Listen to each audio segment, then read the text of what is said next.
Eid Mubarak. Welcome to episode 4 of Learn Live UAE. We hope that you have had a great celebration with your family, friends across the UAE or wherever you are across the globe. Tonight's episode focuses on effective strategies for giving feedback during remote learning with special guests Nicole Ferguson and Bukky Yusuf. Nicole is a Year 3 leader at the British International School Abu Dhabi. Bukky is a science and edtech leader and very well known as well on Twitter and various social media channels for all of her sharing. Really looking forward, Mark, tonight to hearing all the different perspectives and practical applications from our guests in terms of how they're giving feedback within their school context to their learners during remote teaching, as well as asking them some questions based on their sharing. Don't forget to subscribe to our YouTube channel as well. And if it's your first time with us, welcome. Is it worth us telling everybody about our new format, Mark? Well, there are a few things to talk about, aren't there, really? So, for example, tonight, Olly and I will be sharing a little bit in the session today. Obviously, I don't teach anymore, but I've taught for many years and I work with lots of schools. And so I'm really excited to be sharing a few things with you this evening. Olly's going to be talking about some of his work as well, because as you probably know, Olly is an assistant head teacher at quite a large school in Abu Dhabi himself. He's a full-time teacher in the classroom as well. Taught for many years too. So we've all got something to actually bring to the game. And so we're going to bring some of those sort of things in together as well. We've got some standard questions we're going to bring into each and every show to ask our audiences as well. That's something we're going to bring in with the questions we ask during the show as well. And as always, we're really keen to hear from you too, because we've got a small show and we're live. There's a chat window on the side inside YouTube. Then it's very easy for you to send a little message through, to say hello, and all those sort of things. If you've got any questions about any of the things that we're discussing and sharing, then it's very easy for you to send a message through so that you're able to sort of engage with the show live as it's happening. It's very easy for us to share your comments and questions straight onto the screen here as well. Anything else you wanted to share about the show, Olly? Have I covered everything that we're doing? We're so busy with all the things we're doing, aren't we? I think you've covered everything. Yeah, I think we've had some good feedback from people, and we wanted to make it more of a professional learning opportunity. Whilst dialogue's really, really important, we sort of noted ourselves through conversation, and other people mentioned to us that they wanted to hear a little bit more from our guests. So we're providing people with that opportunity now to just share for 5 minutes, a couple of slides, and talk through what it is they're doing within their context. Either within their classrooms or with their teams or with their schools as a whole. So I'm really looking forward to that. Yeah, I think you've covered everything, mate. I reiterate what you've said already. Well, shall I jump straight in then? So the order is tonight. I'm sort of been dibs to go first. So what I'm going to try and do is just going to try and set the scene a little bit, because the show is about effective feedback using technology. And the thing is, when it comes to using technology, there are lots of ways in which we can actually use that technology. I'm going to jump into my presentation here a second. So as I said, the focus is thinking about feedback and how you can do that and give that in terms of remote learning. And if you've ever seen me on Twitter or seen me present something, I regularly share that it's actually not so much what you do with the technology, it's how you do it. And when it comes to that, it doesn't matter if you're in a school where you use iPad specifically or Microsoft things specifically or Google or whatever it is, whether it's a Seesaw or Shobi or Teams or whatever. It's not so much what you do, okay, in terms of the choices you make, but the way that you do it. So what is actual feedback? Well, there are lots of ways in which we can think about feedback, and it can happen in lots of different ways, but a popular sort of approach to this is thinking about the feedback loop, in that students will do some sort of work, they'll hand that into the student, into you as a teacher, and then you'll give some kind of feedback. And we do that so that learning is informed. We know where students are at and where any misconceptions are, and that allows us as teachers to adapt what we're doing with individuals and personalizing things to help so that our teaching is responsive, so we can help students as and when they need it in ways which are relevant to them. Lots of people have talked about the importance of feedback and how it can take place. And here's a quote from Dylan William, the sort of godfather, as it were, of formative assessment. And he's not the only person who shared things around feedback too. One of my favourite parts of this quote, for example, is about the purpose of feedback being to increase the extent to which students are owners of their own learning. And certainly lots of research shows, and we can talk about the likes of Education Endowment Foundation or all sorts of people, where metacognition and self-regulation is so important. And it is really important that learners are part of their own learning process. So there's that from Dylan William. And here's something from John Hattie as well. We often hear people talk about closing the feedback loop. Now, when you're working with 300 or so students a week, particularly in secondary, running through lots of different classes on your timetable, giving feedback that is in time and just where your learners need to move forward in their learning journey and so forth and so on is really quite difficult. But technology can massively, massively help with that. So how can we do these things? Well, I love this from Andy Tharby, co-author of Making Every Lesson Count with Sean Allison. He talks about teacher one, every lesson is outstanding, but just assumes all the content has been learned. He gets some lesson observation. We don't see this so much anymore with lesson observation gradings and things. The important thing is making sure that students have actually retained what they've learned, and feedback is an important part in that process of testing the water with where your learners are at. So all of these things are really, really important when it comes to thinking about feedback and how we go about giving it. This is a summary document from a document that came out last March from the Education Endowment Foundation, actually. And one of the things that they talk about specifically here is how technology can play a role in improving assessment and feedback. And so I'm super excited, and please do check out the report if you haven't seen it already. Some really, really great advice in this document on the EEF. And we can put it into the show notes so you can reference it as well. But it's just really important to think about how we can do that without actually increasing workload. And actually, and I'm pretty confident from the things I've heard that our guests and Olly are sharing this evening, you're going to come with some ideas for how you can actually make those things really, really work for you. So just going back to this, really, it's not so much what you do, it's the way that you do it. And I'm really excited to learn more about the way that our guests and Olly go about doing the assessments with their classes in their schools this evening. So thank you very much for giving me a little chance to share some of that stuff. Thank you. And I'm back. And you're back. I think it's worth noting that you mentioned the Education Endowment Foundation, and that's a great report. They've got a report specific to feedback due out in summer 2021. But I quite regularly look at their teaching and learning toolkit, and if you filter it by the two most impactful things in the classroom, feedback, is number one, and then metacognition and self-regulation is number two. So those two things within the classroom can have the biggest effect. Feedback can add 8 months, and metacognition and self-regulation can add a further 7 months. So I think it's really, really important to raise awareness of these things within school. Yeah, absolutely. And a lot of the work I do with schools is actually working on strategies and approaches to facilitate those three things coming together. And it's interesting to note as well, Olly, I think, that we're not really talking about technology. We're talking about self-regulation, metacognition, and feedback. And actually, the platform we're using now, we are using technology, but it's facilitating the debate, the conversation, the professional learning, so forth and so on. And thanks and hi to Al Kingsley for dropping in his little note to the reference of my banana principle about it's not the way that you do it and what have you. So thank you, Al. Lovely to see you supporting the show again. Thank you. Olly, next up, we got the first presentation from our guest today from Bukky Yusuf. Bukky Yusuf, yeah. Should we bring Bukky in on the show, shall we? Let's bring Bukky in, yeah. Okay, here she goes. Welcome, Bukky. Hi. Hi, guys. Hi, Mark. Hi, Olly. It's good to see you again. Good to see you too. Okay. You too, Bukky. For those viewers who don't know, Bukky and I run another show as well, UK Edu Stories. So we spend a lot of time talking, just like Alan and I do, in preparing for this show as well.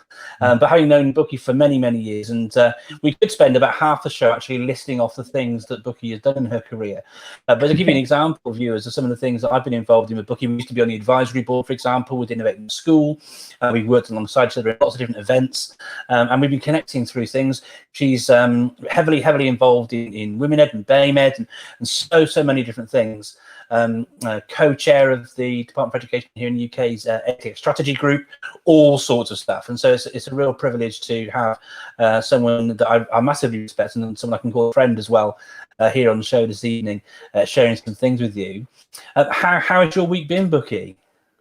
Well, quiet, mercifully. Thanks for that great introduction, by the way, Mark. No, it's we've got a half-term break, so we're actually taking time out from teaching and learning. This is the first time since we've had lockdown in the UK. So from March the 23rd, we've been teaching remotely, and I'll share a little bit what we've done then. But so we're all very happy, staff as well as students, just to have a week away from each other, and also an opportunity away from the screens. I think that the screen time is quite draining, surprisingly. So yeah, just a step back is great. So nice start to the week. Thank you. That's great to hear. I'm interested, obviously, to sort of delve into what you've been doing and how you've been going about doing it. But Mark's kind of covered and is right to say, you know, your list of achievements so far is vast and wide and really rather impressive. Thank you. Could you just sort of delve a bit further into what your role is in your current school, just for people that don't know you and viewers that are watching? Yeah, thank you. So unusually, I work part-time as a senior leader. And by saying it's unusual, I work for 2 days a week, my choice. So that basically means I'm in charge of the teaching and learning across the school. And it's a special school, and I'll explain a little bit more during my presentation. And I'm also in charge of developing the science department. I say department, it's a small number of colleagues, but making sure that things are put in place. So they're doing the right things, basically. You've got curriculum maps in place, etc., etc. Yeah. Okay.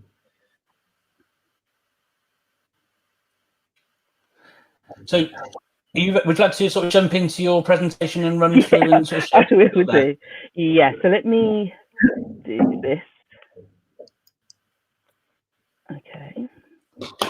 And while Bukky's getting that up and what have you, it's interesting that for a group of people who are pretty proficient with technology, we did all have to try, even me, try this beforehand. Can you see it? Is it working? Getting it just right and what have you. We always have to have these little things just to sort of try and give a few sort of checks and balances. Your presentation is up now, Bukky, so I will mute my microphone and leave you to it for a minute. Okay, so thank you. So thanks, Mark and Olly, again. Just to say, I didn't get the memo about making it 2 slides, but I'll make sure it does go within 5 minutes. So I'm going to be sharing some of the strategies that we use in my school, Edith K School, that supports the remote learning and the feedback methods that we actually use. So just to give a little bit of context about my school, it is a special school. So that basically means that we have many students with, in fact, all our students generally have complex learning needs, across the range, including autism, ADHD, etc. It's alternative provision, so it's set up so that the students we have mainly been out of school for quite a while. The least amount of time is about a year, and some even more than that. And basically, we have students that have found it challenging for a variety of reasons to learn within a mainstream setup. And our students are aged 14 to 19. So basically we take students from year 9 up until post 16. And we follow a number of different courses, depending on their what suits their learning abilities and what they want to do further on in terms of their career or just life objectives. So with that in mind, we've used a range of different activities. So for example, you can see these learning instructions just to reinforce learning behavior, but we use a picture exchange communication system. So we have the key images and key words just to reinforce what the context is about. Again, because it suits the learning of our students. And also it's great to have the visuals to remind of expectations. And these are some of the strategies we've actually used. You can see that the level or the age range, it varies. So these are quite basic concepts for the students whose learning abilities at that particular age, up to students who do GCSEs. But what links them all is the tactile and visual nature of the learning resources. So when we thought about going to distance learning, that was one of the things that was a concern. How do you get the tactile nature of the learning that the students need into a digital context? So once we had our curriculum maps in place, obviously in line for the new Ofsted framework. And after our Ofsted, we had our Ofsted inspection in February, and we were awarded good, which was great because we went from RI to good. We actually started thinking about, our plan was to start to put in place EdTech from a strategic viewpoint. And this was to assist the learning of our students that struggle to come on site for their learning. But that all went out the window from the 23rd of March 2020 within England, when lockdown was implemented and schools were asked to remain open only for the students who were vulnerable or children of key workers. But we decided to use it as an opportunity, a window of opportunity, to actually think about how can we ensure that our distance learning, our remote learning, is as effective as it possibly can be beyond the lockdown, because we'll still have students that will struggle to come on site. So we could actually use the learning from that to put things in place. So the key thing was keeping things simple. We were thinking about using things like Classroom Dojo and all these different apps. They're freely available, a lot were freely available, but we were becoming overwhelmed. So we decided as a school, actually, we'll stick with what we have. So that's mainly Google applications, G Suite applications for learning, Zoom, and also WhatsApp. And I'll explain about how we use those, and specifically how we use them to provide effective feedback for our students. So with G Suite for Education, the main platform for that was Google Classroom. And we used this, so as you can see on the screen, we basically had the stream where we could actually provide students not only with the learning instructions that they had to undertake within the timetable time during the week, but also provide them with feedback. Now, I've not, for GDPR safeguarding reasons, I've not actually given examples of that.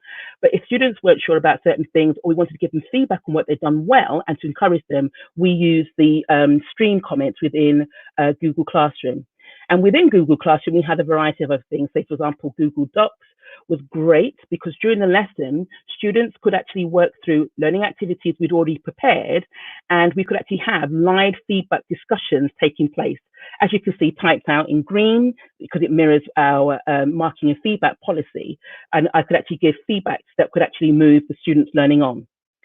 In addition to that, we use other things, say like Google Forms. So students may have had like a YouTube link or video to actually watch as part of their learning, and then just simply respond by answering their questions, responding to questions in Google Form that we could then give them feedback to. In addition to that, again, Google Slides again. So students could actually just write their answers. And again, it works wonderfully within the live lesson where we can actually see what they're learning and they can receive feedback in real time and actually act upon the feedback to further their learning along. So last two aspects, we use Google Meet. And this worked well, an example for the art lesson. So the art teacher at the start of the working week would actually set the learning activities for all the students and gave them time to engage with the learning, but also do the work, so that when he had his Google Meet session with them, they could actually show what they'd actually drawn in their sheets of paper or art pads. And he could actually give them tips about things they'd done really well and what they needed to improve. The students that really didn't like all of that, but wanted to still engage with staff because, for example, they didn't like to see anyone on the screen, they didn't like their voices to be heard, again, as part of their learning needs, we even use things like Gmail. So we could actually undertake the learning instructions, but provide them feedback and give them points that they needed to act upon in advance of their next learning. We had students, and in some cases staff, that struggle to access the remote learning features. So Zoom, WhatsApp, or Gmail was used. So where we have students that struggled, we only use one of these particular platforms. Zoom was used in, for example, say like some of the cooking lessons where it was practical. The parents were also there as well, safeguarding aspect. And the teachers could actually provide tips and guidelines and feedback then and there of what they could actually do to make improvements. With WhatsApp, only key designated staff were allowed to actually call students as well as their families, and this was done through the student mobile. So again, making sure that safeguarding was actually in place. So there may actually be phone calls or actually WhatsApp videos. Again, the same idea about in Zoom, looking at what's actually happening live and providing oral feedback at the time. And lastly, with some students, they didn't like any of those things. They just wanted to actually just get the learning activities, communicate by email, and receive the learning instructions and feedback on what they had to act on via Gmail. So from all of that, key messages for success, I would say, for anyone who's thinking about this, particularly maybe from a special school context. So first of all, keep things simple. Start with what students and staff are most familiar with. And even though there are lots of options for other things, just go with what's already in-house, because it will breed the familiarity and also build people's confidence as well. Secondly, spend the time to identify which platform works best for your students. As you can see from special school context, we use a number of different activities, platforms, based upon the complex learning of our students. You may have students who are similar in that way, so explore to find out which platforms are best for your students. Thirdly, provide straight training for staff. So even if it's with something that staff is used to, in my school, we have Google Suite for Education. No one hardly ever used it. So make no assumptions about what staff can actually do and the skills they have. Make sure that you may provide, it might even be just like very quick training just to get started, but also ongoing regular training so that we can actually improve our skills and also have an opportunity to share good practice. Model expectations of feedback. So whether it's orally or in writing, make sure that you have a clear model of feedback and it links to the marking and feedback policy that you implement with the school. I tried to give an example earlier on. For example, if students made improvements to their work, they had to use red pen, and any feedback that we actually provided in writing was in green pen. More difficult to do by email, but you still have the www, what you did well, and even better if aspects, which are clearly designated within in the email, even if the font colors don't represent that. And lastly, make sure that whichever platform you actually use and however the feedback provided, review the safeguarding aspects so that you keep your students as well as your staff safe. Thank you very much.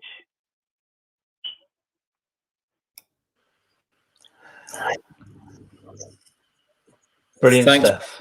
It's really, really sage advice there, especially at the end where you started talking about, use what's familiar to you within your context, and make use of, something that Mark has, shares quite regularly, as well as make sure you use the tools that you've got at your disposal, and become really, really good and efficient and effective using those before you start introducing new things.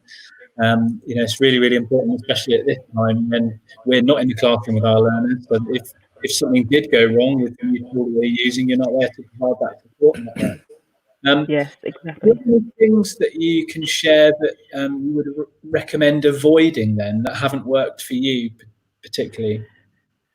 Oh my goodness, there are so many different things. I think avoid making assumptions. Don't assume what staff and students can actually do. Make sure you find out. The school setting is quite small, so we could actually contact families, and by we, the relevant staff members, as I said, could actually find, in terms of what devices you have at home. Are you happy to be in the lessons if we have live lessons and things like that? So don't make the number one thing I would say is make no assumptions about staff skills or student devices and things like that, because we did, and we had to quickly keep rejigging things. I think also as well, don't assume that every student would be happy to learn remotely. Some of our students genuinely cannot, and they won't work that way at all. So we had to send out work packs and actual textbooks, work guides for the students to actually work through. So we'll still have the live lessons, we can actually see their learning and feedback, but it's physically done rather than through the tech as a tool.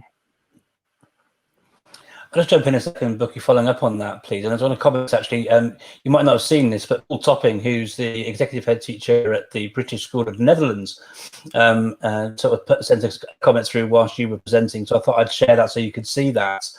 Thank you. But going back to the whole professional learning thing, Bukky, and I know you read and you visit and attend lots of events and things as well. Could you share maybe a blog or a book or a person to follow or a particular tweet or something you've seen that you would recommend to people to follow, read up on, or a person who would be a great person to help? Yeah, clearly you've picked up over the years lots and lots of advice which helps you, and like me and Olly, we all learn together in this business. But is there anybody you would recommend at all, or a book or anything that would be a real help to people to be able to sort of come up with the approaches that you're working with at your school? Yeah, so yeah, that's a good question. I mean, obviously, I could talk about lots of different people I could suggest from a mainstream context. With special schools, and particularly students with SEND, I mean, I have to learn a lot. One person I recently looked at, this was a couple of weeks ago, it's called Jenny Bajoram, really bad with pronouncing names, but she's got a YouTube channel called Bajoram Speech. And what she actually does is she looks at how she talks through how she can use a resource called Boom Cards. So as I said at the start of my presentation, one of the things that concerned me and staff is how we could actually get students to move things, like maybe drop and drag or something like that, in an appropriate way for their learning needs, but in a virtual sense. And Boom Card is a way so you can actually do that. But she models how to use that. She even models how she sets it up through Zoom, but she talks about how she can even extend that to undertake therapy online as well, which is really relevant for our school. So that's one particular person I'd suggest that I've learned from the most recent weeks. Well, that's brilliant. I mean, that is absolutely brand new information for me. So, and that's the real power of having these sort of conversations. Because I was thinking, you'd say, I don't know, somebody we both probably know already, So actually, sharing something like that is absolutely powerful, amazing for me. So thank you very much for that. You're welcome. Viewers, I'll ask Bukky now. I'm sure she will oblige. If you could share that back with us in reply on the tweets, we can add it into the show notes. Onto YouTube afterwards as a resource for people to sort of find out about and access. So thank you so much for that. Okay. Ollie, did you have another question for Bukky? I do, but I'm mindful of the time and bringing Nicole in, and actually it's something that we can ask later on, I think, to both of our guests. All right then. Brilliant stuff. Yeah. Okay. Nicole it'll be a strand I think that she's going to touch on. So I'm going to bring Nicole into the stream now. That's okay. Okay. And we both did that at the same time. Oh, there she was. There she not. Yeah. Sorry, Nicole. That's okay. Hi, Nicole. And welcome to the show. Thank you. Could you share a little bit to us about who you are, where you work, what it is that you do, please? So I'm Nicole Ferguson. I work with Olly at British International School in Abu Dhabi. I'm currently the Year 3 leader, and previous to that, I led computing, previously ICT across the school. I've been in the UAE now for 15 years, very long time, seen a lot of changes in schools. I've been in Dubai and in Abu Dhabi, so it's been really, really interesting, and a big sort of learning curve on my journey as a teacher as well. And yeah, I love my ed tech, but I'm also really passionate, about the whole curriculum, which is why when I gave up the computing and took on a year group and a team and working with more sort of across the curriculum rather than one particular subject area, that sort of opened up a lot more to me and my own reading and development. So it's been a really good journey. Superb. It was lovely working with you when I came to the school back a while ago. It's been great hearing from Ollie, getting some updates about the things that you're up to. Are you ready to jump into your presentation? I think so. Yeah, that's a big act to follow. I'm very privileged to be here, so bear with me. Mine's a little bit shorter, but I do have a tendency to get a little bit enthusiastic. So hopefully. There we go. Can you see that? I'm on full screen now. There we go. There we go. Lovely. Yep. Okay. So there's quite a few things that were touched on that I'll probably touch on as well. We at our school, we were quite fortunate before the remote learning sort of took off, in that we've been using Seesaw in the primary school for probably 4 or 5 years now. So as Bukky said, it was really important for us that we stayed with what the students knew and what the majority of our staff were comfortable with.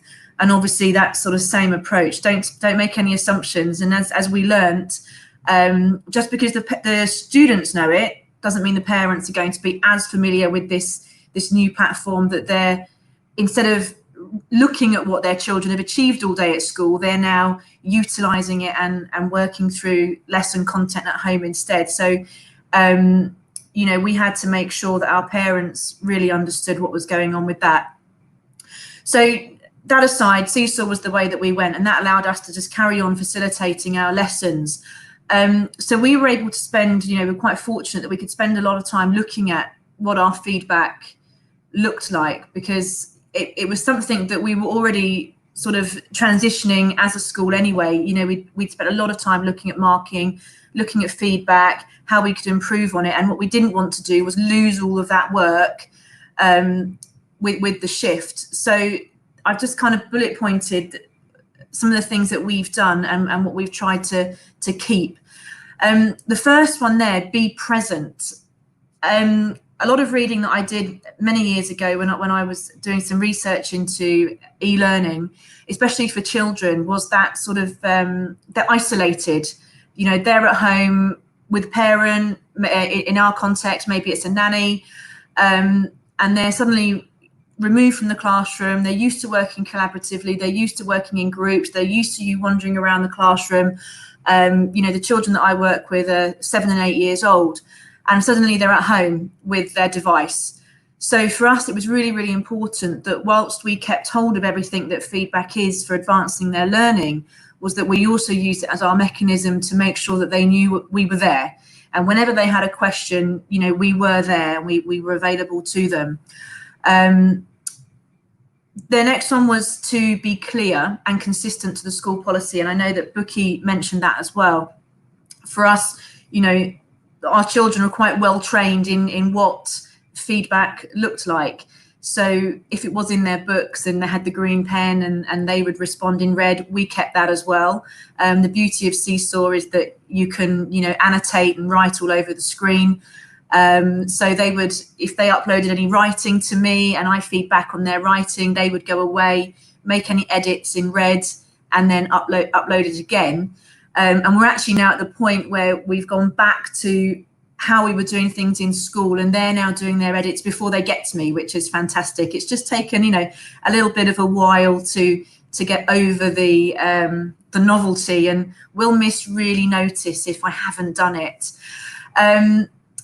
Being timely, we're very much working on a model that in the classroom our feedback was verbal and it was on the spot. You know, as a class teacher, we didn't sit still. We're constantly working with the groups, but you can tell by the children's body language, how they're speaking, who they're speaking to. They're distracted. You know when the class needs you and who to go to. So for us, it was still very much that we had to be timely, and if they were struggling, that they knew that they didn't have to wait for mum or dad to be free to help them, that they could send things back to us via the platform, and that we would be on the other end and we would help them.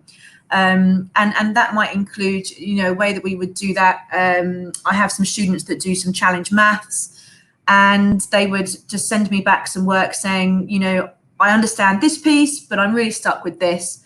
And the beauty again of Seesaw was that I could then record myself talking them through another problem and then send it back to them. So you've got that flow going backwards and forwards, rather than obviously leaving it until the next day when the moment's lost. So trying as much as possible to retain that.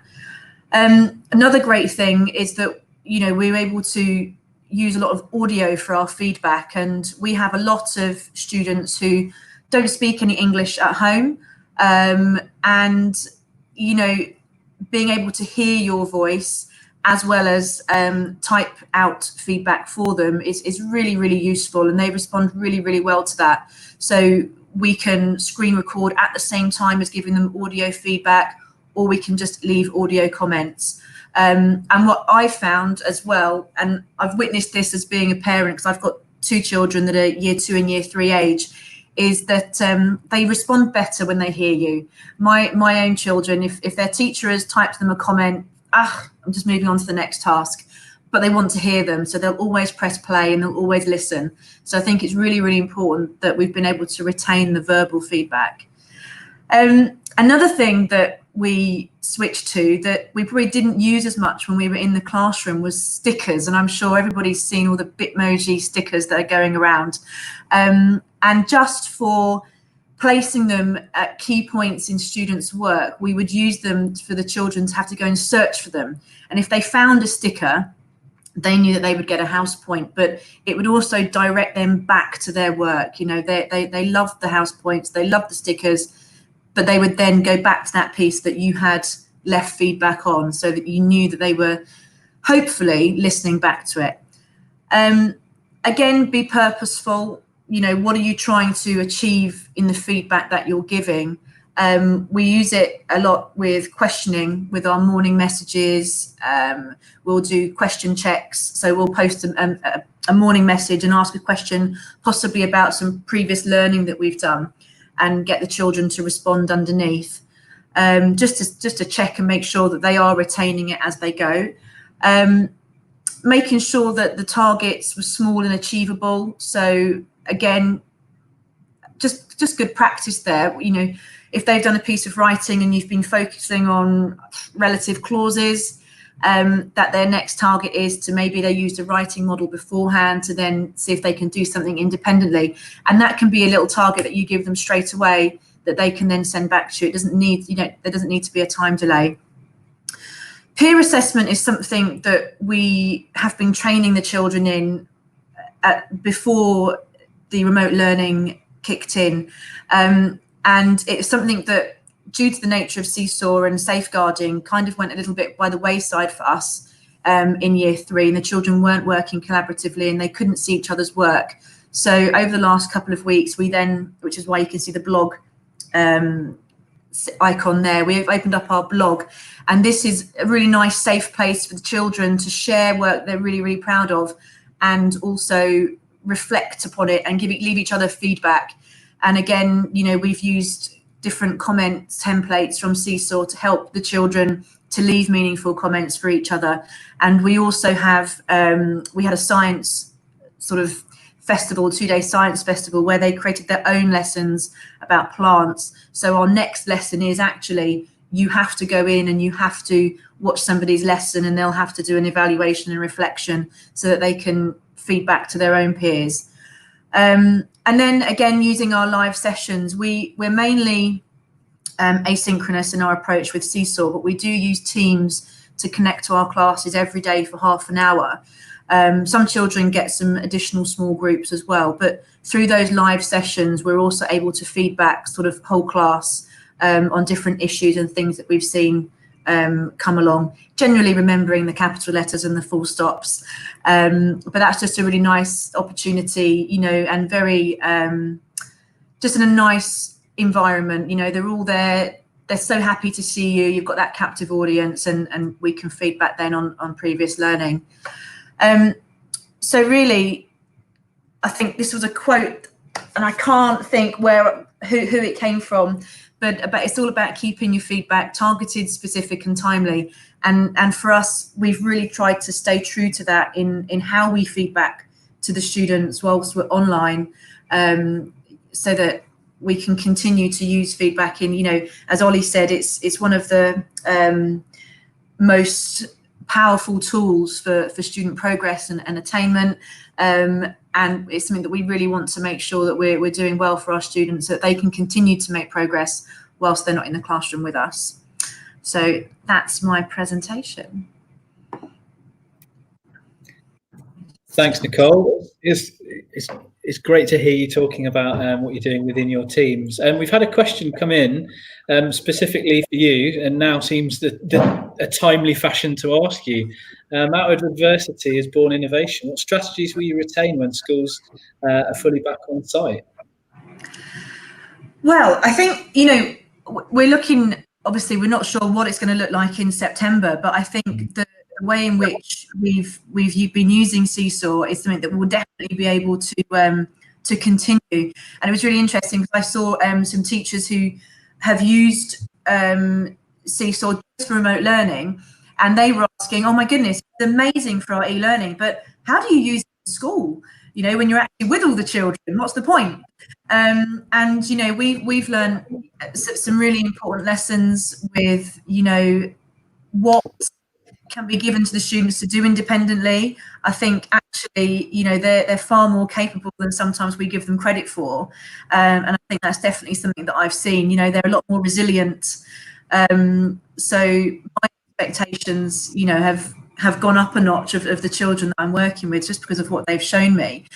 But with feedback strategies, I think, again, it's that making sure that it really is purposeful. We've really sort of had to be mindful that we're not just going back to, and this was something that we were worried about at the beginning, you know, we were just marking everything, ticks and circles, and we stopped to ask ourselves the question, who are we doing this for? What are we doing this? You know, this isn't what we believe to be true and right.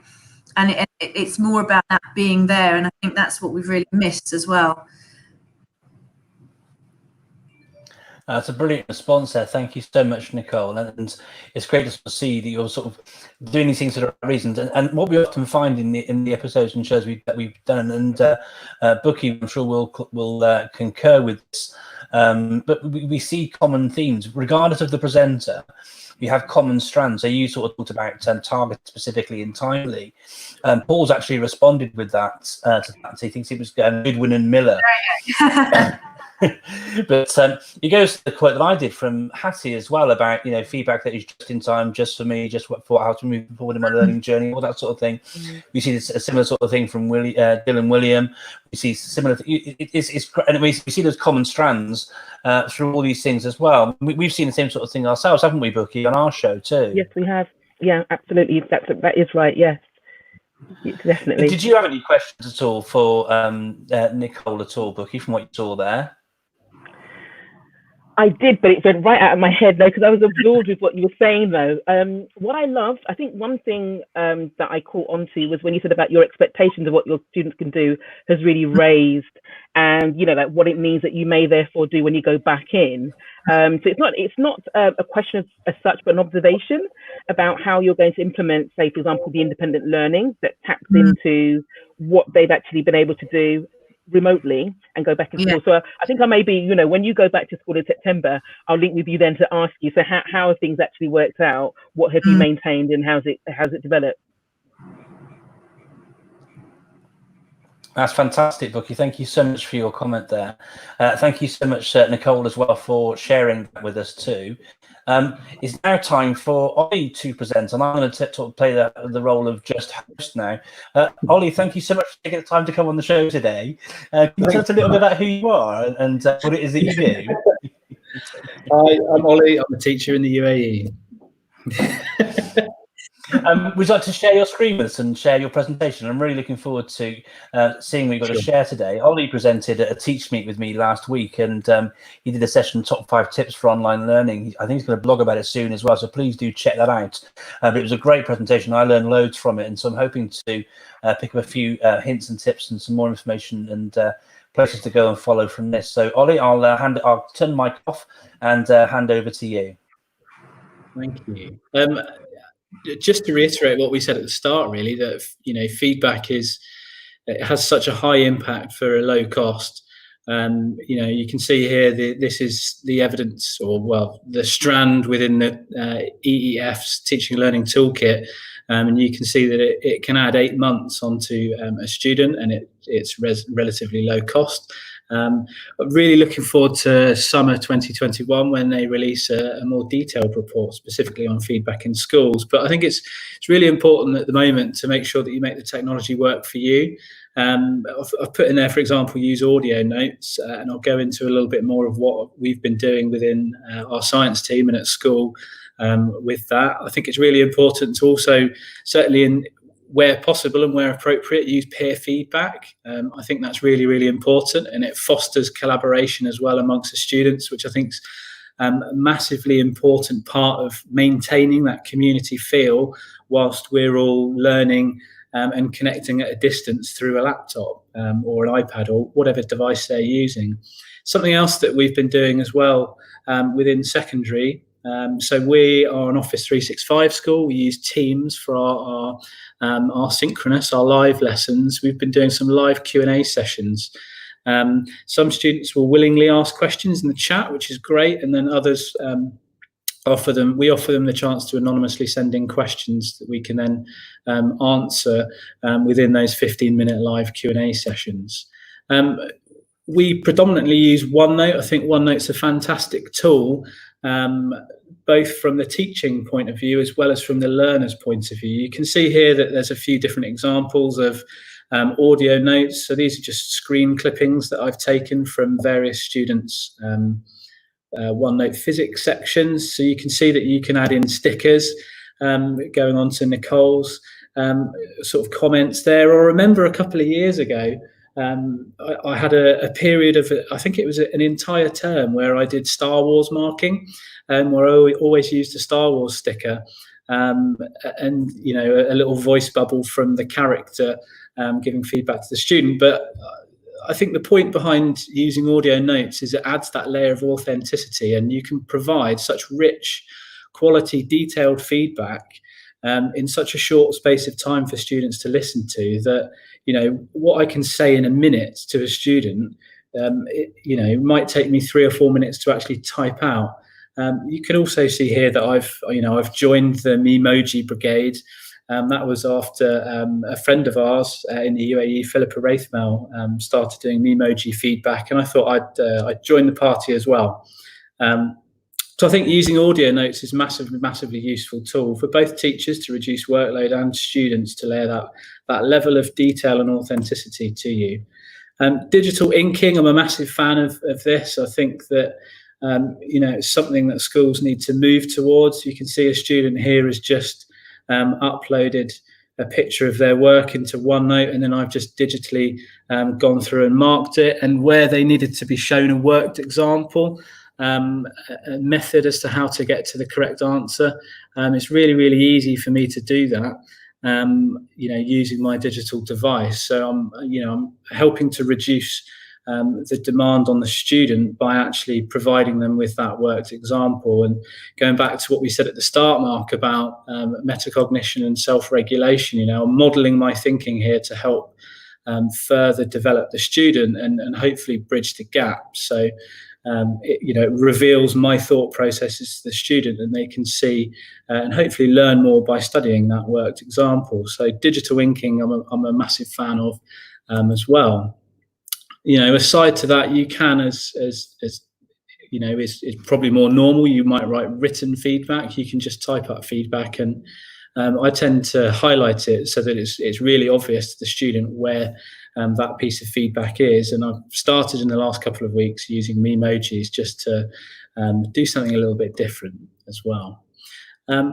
I shared this on Twitter a couple of weeks ago because I was stunned by it. I thought it was absolutely amazing. So this was one of my Year 11 students. I just shared a bit of software with them. I gave them the parameters with which I wanted them to investigate something for themselves that sparked a light within them. And you probably can't make it out on the screen because this is a sort of zoomed back version of the picture, but I'll just sort of zoom in. He decided to do an investigation to find out, you know, if changing his placement on the skateboard, so the placement of his feet, would actually lead to a better jump. You know, it's really nice to be able to stick in stickers or images and then digitally ink and provide some questions along the way to hopefully help, you know, develop his thought process a little bit further, but also provide him with some positive feedback. You know, you can see on the right, I've told him he's made a good decision and this was sensible, and I've identified where he's done things correct. And then I've left him with, right at the bottom, you know, an answer to something that he wasn't quite sure about.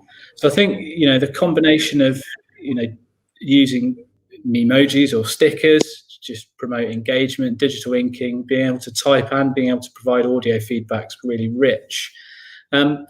We're super fortunate in our school because we have Century. We've been on a massive push, not just within the science department, but in the school as a whole, on using kind of low stakes retrieval. And that hasn't changed. Now we're in our new normal. You know, the new normal is challenging enough. We know that.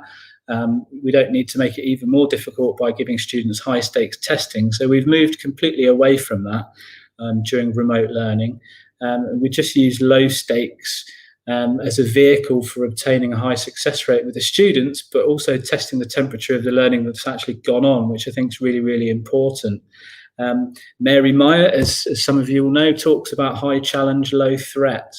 And it's about giving the students that clarity of thinking space, to ensure that, they can answer, in a timely fashion that is commensurate with their understanding at the time. It's really great. It gives you rich data like this. Teachers can set a couple of low stakes quizzes on there. It gives you a breakdown of all of the students in the class. For safeguarding reasons, I've taken the names of the students out. I haven't had to mark any of this. It just gives me really, really rich stream and information like this that you can see on the board here. So it gives you an overview of the class for that particular little quiz. You can identify really nicely, if you look in the middle at the last attempt, you can see how many students got each question correct or wrong. So straight away, it's signposting for you where you might want to spend a little bit more time or reteach a concept to the students. And it also gives you these awesome intervention maps so you can see who needs some praise, who needs a bit of support, your stretch and challenge group, as well as those that just need a little bit of gentle cajoling. So this has been a really, really useful tool for us in terms of retrieval practice for the students. It also gives you, if you can go a little bit more granular, so you can see here each question within a quiz. Again, I've cut the student names out of this, so you can build up a nice picture of the class. But you can go into question by question, student by student. And what we've been doing in the secondary team is we've been our kind of approach synchronously as we deliver some live content to the students.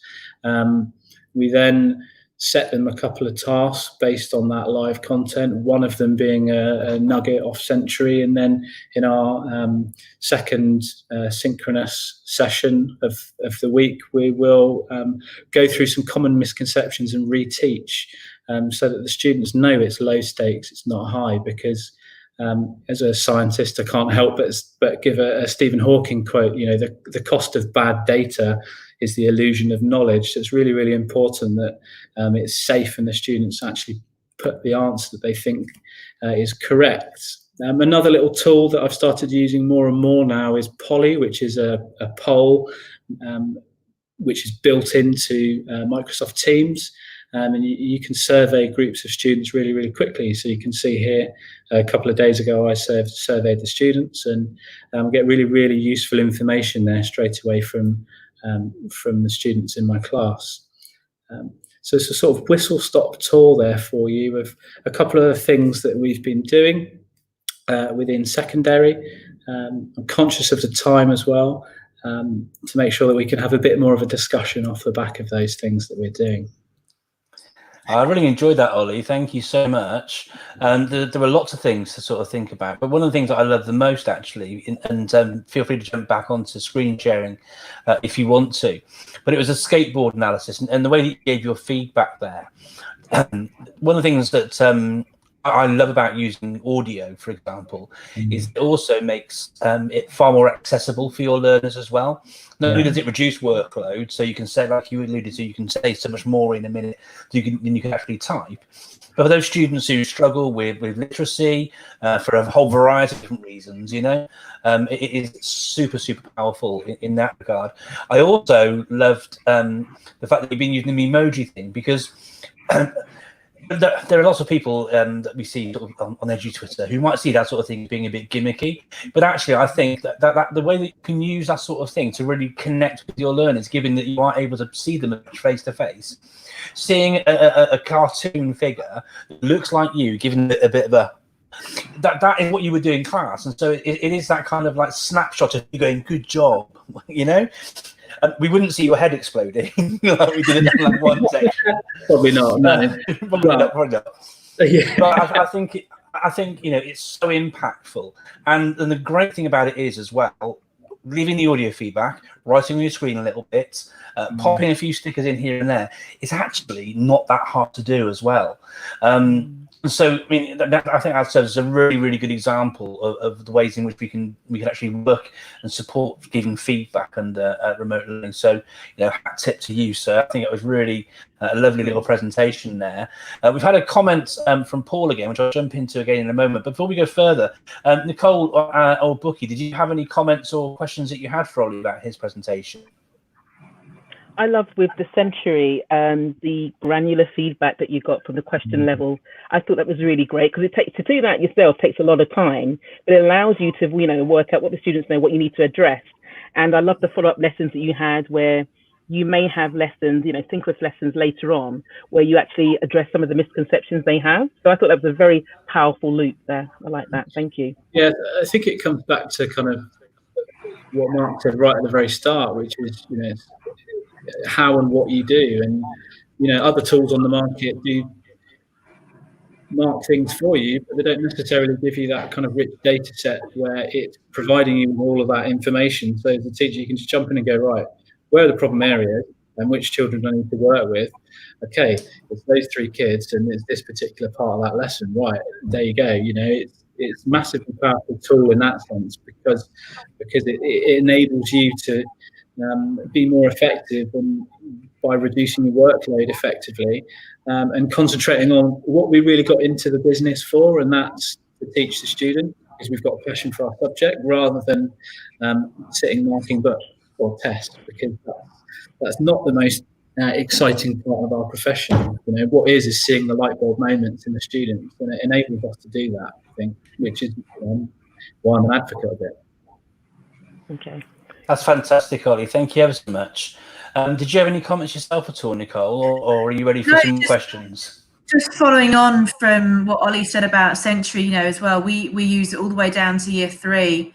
Again, it's something that we were using before we went remote. So again, the students are really, really comfortable with it. It is, very non-threatening, and they know what we get from it as well. Even in year 3, they know how much it tells their teacher and how we can help them with what they've done. And so that's, for us, it's been, again, and I think it was Bukky mentioned it as well, just sticking true to what they know and what they're familiar with, what they're comfortable with.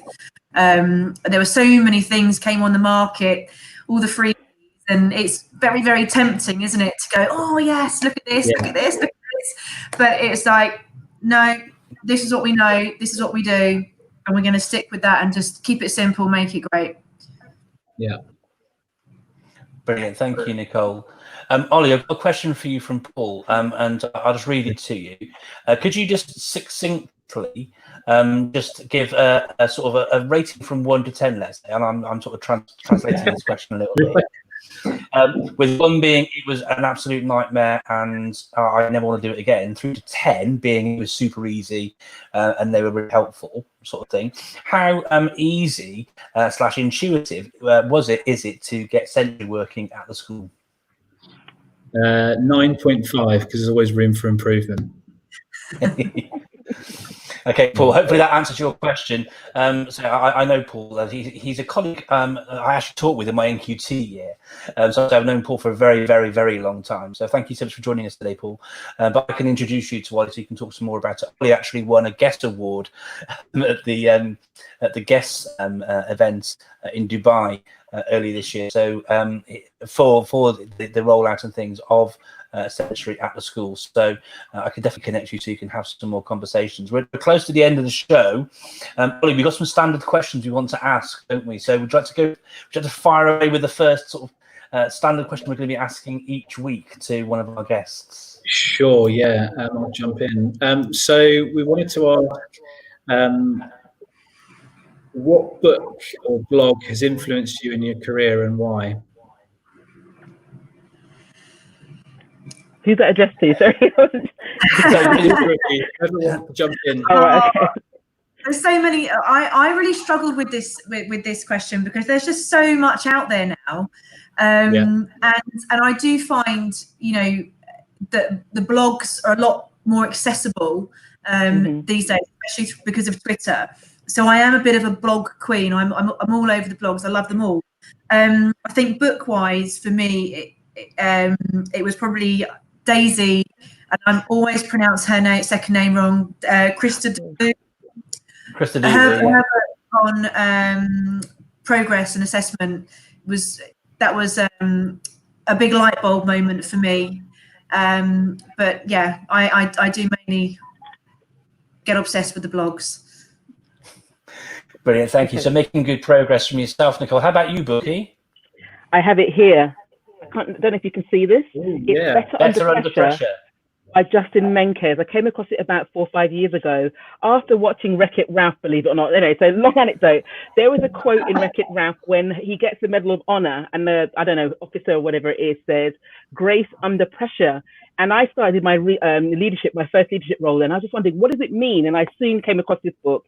And in a nutshell, it basically talks, it's aimed at business, but can be used in education as well, you know, the key messages. It basically helps you as a leader think about how you can lead and find order in chaos. And I think with what we're uncovering today, it's really useful. So this helped me to become a better leader and try and not get phased so much when I'm under pressure or not sure about how things are working out. Brilliant stuff. Thank you for sharing that, Bukky. My question to you both is, what ed tool or tip helps you most in your work? And hopefully you can give something that we haven't alluded to within Seesaw or some of the Google things. But have you got one sort of specific ed tech tip that you think people could sort of take away and use quite easily? Bukky, I'll start with you if that's okay. You know what I'm going to say, Mark, is Google Keep. Google Keep I love because it works across all my devices, even, you know, like my mobile. If every device and every app disappeared, but Google Keep was still around, I would still be happy. It's quick and easy to use. I can make notes, get lists, tick off the lists, have voice recordings, you know, like send it across to different things. It's brilliant. It really helps me every single day. So Google Keep. Brilliant. Thank you very much, Bukky. And Nicole, from yourself? I think because my tech is covered there, I think you know what I would say with that. My tip, one of the things that we've learned in this scenario is, again, it goes back to that, keep it simple. Don't do too much. When you're creating those online lessons for the children, keep it short, manageable chunks, lots of opportunity to practice, practice, inform, so that it's not sit and listen to somebody for 10 minutes and then off you go and do your task. It's short, little short activities, chunks of information. Brilliant stuff. Well, thank you so much. Ollie, do you want to sort of outro on the show and top and tail there for me? Sorry, what was that? Do you want to sort of wrap things up and say we're just over time? Yeah, I'd just like to say thank you very much to both of our guests, Bukky and Nicole, and my co-host Mark, everyone for joining us. It's been really, really interesting and rewarding to hear the different things that we're all doing, but the similarities in terms of making sure that what we're doing is specific and accurate and timely for the students to help bridge the gap and move learning forwards. I'm not going to introduce next week's show, however. I think we should save that for later. Yes. Yeah, so watch the space. So just a final thank you from me and Eid Mubarak.